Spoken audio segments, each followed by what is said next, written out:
रसूलुल्लाह सल्लल्लाहु अलैहि वसल्लम ने इब्ने अब्बास से फरमाया था कि ए बेटे, इदा सअलता फस्अलिल्लाह, जब तुम सवाल करो तो अल्लाह ही से करो, व इज़स्ताअनता फस्तईन बिल्लाह, और अगर तुम मदद मांगो तो अल्लाह ही से मदद मांगो। यानी हर मामले में अपने रब के सामने हाथ फैलाओ, उसी से तवक्को रखो, उसी पर तवक्कुल करो और उससे मांगते रहो, क्योंकि मांगना उसको पसंद है। वो मांगने वालों से यानी अल्लाह से जो मांगते हैं उनसे वो मोहब्बत करता है, और अल्लाह के सिवा किसी और को नहीं पुकारना चाहिए। इस सिलसिले में कुरान मजीद में आता है, इन्नल्लज़ीना तदऊन मिन दूनिल्लाहि इबादुन अम्सालुकुम फदऊहुम फलयस्तजीबू लकुम इन कुंतुम सादिकीन।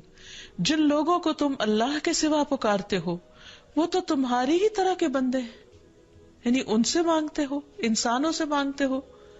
अगर तुम अपने दावे में सच्चे हो तो जरूरी है कि जब तुम उन्हें पुकारो तो वो तुम्हें उसका जवाब दें। खुसूसन मरे हुए लोगों को अगर पुकारा जाए तो वो हमारी पुकार कहाँ से सुन सकते हैं। सोया हुआ इंसान हमारी पुकार नहीं सुनता तो फौतशुदा कैसे सुन सकता है। इसीलिए कुरान मजीद में अल्लाह के सिवा किसी और से मांगने से, दुआ करने से मना कर दिया गया। फरमाया, फला तदउ मा अल्लाहि इलाहन आखर फतकून मिनल मुअज़्ज़बीन। बस अल्लाह के साथ किसी और को इलाह न पुकारिए। इलाह वो होता है जिसके पास इंसान अपनी हाजात लेकर जाता है, जिससे दुआ करता है, जिसके आगे सजदा करता है, जिसके नाम पर कुर्बानी करता है, जिसको खुश करने के लिए सारे काम करता है, भाग दौड़ करता है।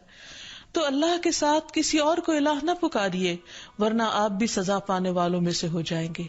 यानी अल्लाह सुब्हानहू व तआला किसी सूरत में भी शिर्क को पसंद नहीं फरमाते। वीडियो के नीचे सब्सक्राइब के बटन पर क्लिक करें, बेल के आइकॉन पर क्लिक कीजिए ताकि हर नई वीडियो की